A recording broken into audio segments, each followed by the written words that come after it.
আসসালামু আলাইকুম রহমতুল্লাহ এভরিওয়ান। আশা করি সকলেই ভালো আছেন।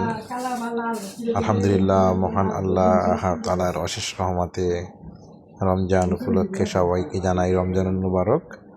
আমিও আলহামদুলিল্লাহ আপনাদের দোয়ায় ভালো আছি এবং সুস্থ আছি।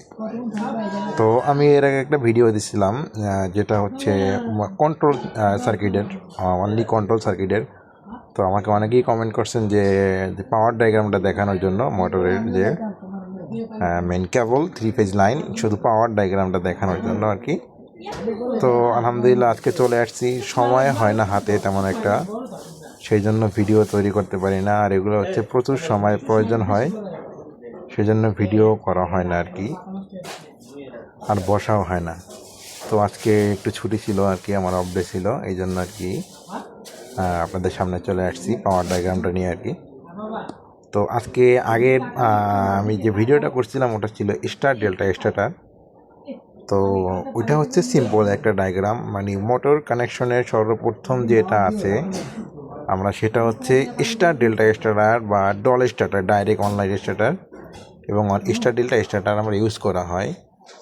তো আজকে আমি শুধু পাওয়ার ডায়াগ্রামটা দেখাবো আর কি, কীভাবে কি আমরা মেইন পাওয়ারগুলো কানেকশন করি। আর আজকে যেটা আমি দেখাচ্ছি সেটা হচ্ছে ফরওয়ার্ড এবং রিভার্স, এটার সাথে স্টার ডেল্টা নাই, অনলি ফরওয়ার্ড উইথ রিভার্স। ওকে, তো আমরা প্রথমে শুরু করি দেখার। তো এই যে দেখতে পাচ্ছেন লাইন 1, লাইন 2, লাইন 3, এটা হচ্ছে power source, main supply 3 phase, line 1, line 2, line 3, ঠিক আছে। তো সাধারণত বাংলাদেশে আমরা ইউজ করি colour code red, yellow, blue, কিন্তু ইন্টারন্যাশনাল বর্তমানে যেটা আছে সেটা হচ্ছে এখন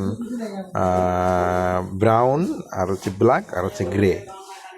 তো আর যেটা আছে আমার সাথে নিউট্রাল, আমি এটা রাখছি সোর্স পাওয়ার, এটা হচ্ছে নিউট্রাল।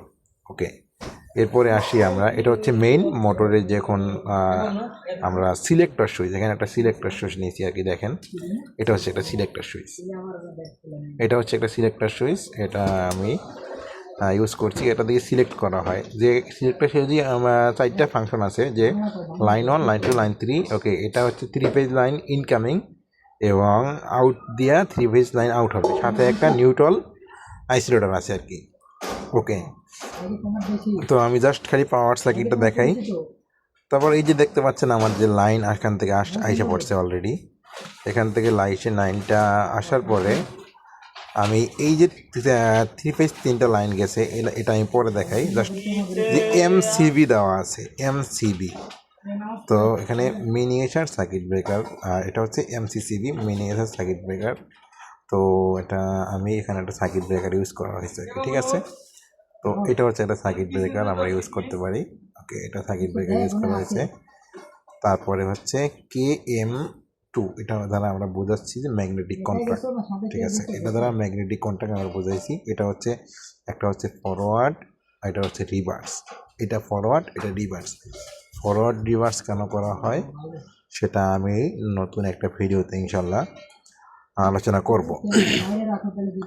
তো এটা আমরা যে ফরওয়ার্ড, একবার মোটর উল্টো, একবার হচ্ছে দিক ঘুরবে আর কি। ওকে, তারপরে আসছে আমার এই যেটা দেখতে পাচ্ছেন, এটা হচ্ছে ওভারলোড।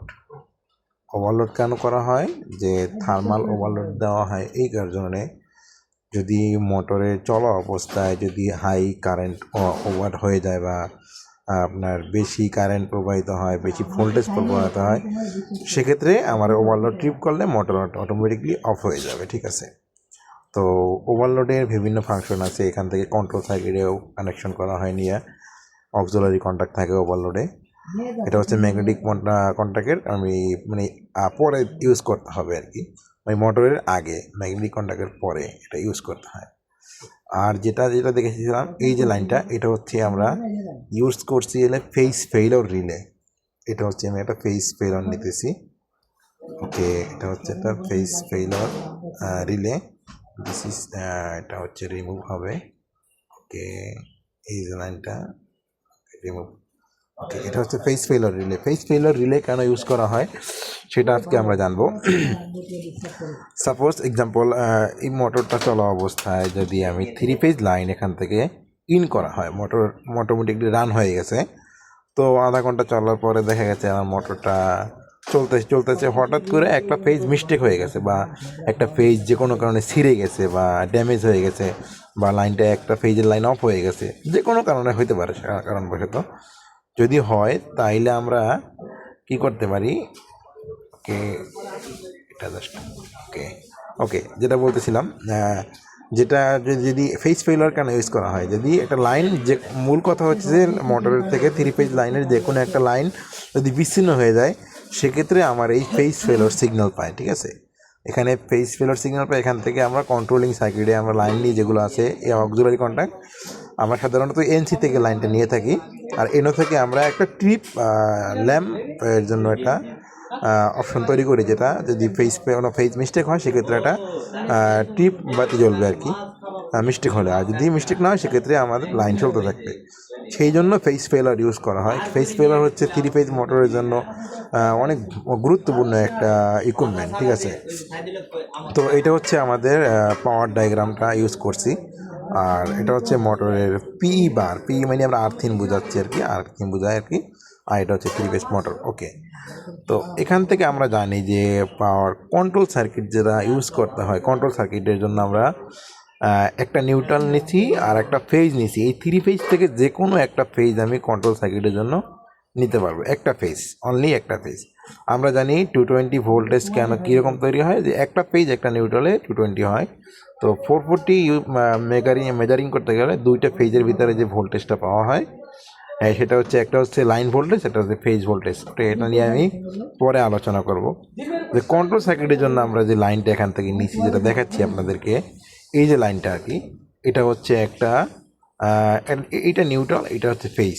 ওকে, এগুলো আমি আগে রেডিমেড করে রাখছিলাম, কারণ এগুলো করতে গেলে অনেক সময় লাগে, অনেক লং ভিডিও হয়ে যায় আর কি। এটা হচ্ছে আমি একটা আইসোলেটার নিচ্ছি আর কি। আর এই যেটা দেখতে পাচ্ছেন পাওয়ার সাপ্লাই P1 যেটা দেওয়া আছে, এখানে হচ্ছে একটা রেকটিফায়ার বা কমিউটেটর যেটা ইউজ করতে পারি আমরা, বা ট্রান্সফর্মার যেটা ইউজ করা যায়। ঠিক আছে, এটা হচ্ছে আপনার এসি থেকে ডিসি করার জন্য। যেমন দেখা যাচ্ছে এই যে সিম্বলটা দেখছেন আপনারা, এই সিম্বলটা, এটা হচ্ছে আপনার এসি সিম্বল, আর এটা হচ্ছে আমরা কি ডিসি সিম্বল। ঠিক আছে, তো এই যে আমাদের লাইনটা এখান থেকে আসছে, এটা হচ্ছে এসি লাইন, এটা হচ্ছে এসি লাইন। ওকে, এটা হচ্ছে আমার এসি লাইন। আর যে এই যে লাইনটা এখান থেকে বের হয়েছে যেটা কমিউটার থেকে, এটা হচ্ছে ডিসি লাইন। তো এখানে ছিল আমার 220 ভোল্ট, আমরা ডিসি করে আমরা যেভাবে যতটুকু দরকার হয় কন্ট্রোল সার্কিটের জন্য আমরা 12 ভোল্ট ইউজ করতে পারি, 24 ইউজ করতে পারি। সেক্ষেত্রে আমরা এই লাইনটা আমরা 24 বা 12 ভোল্ট বা 12 ভোল্ট আমরা ইউজ করতে পারি কন্ট্রোল সার্কিটের জন্য, অনলি কন্ট্রোল। এটা হচ্ছে পাওয়ার সার্কিটটা দেখাইলাম আর কি। আর কন্ট্রোল সার্কিট যেটা আমি এখানে তৈরি করে রাখছি অলরেডি, এটা অনেক বড় লং হবে। তো আলহামদুলিল্লাহ মোটামুটি বোঝানোর চেষ্টা করছি মোটর সম্পর্কে। আরও ভিডিও তৈরি করার সময় হয় না, তাও তৈরি করার চেষ্টা করি আর কি। তো আলহামদুলিল্লাহ সকলকে বোঝার তৌফিক দান করুন, আমিন। নেক্সট কোনো ভিডিওতে আবার দেখা হবে। সকলে ভালো থাকেন, সুস্থ থাকেন, আল্লাহ হাফেজ।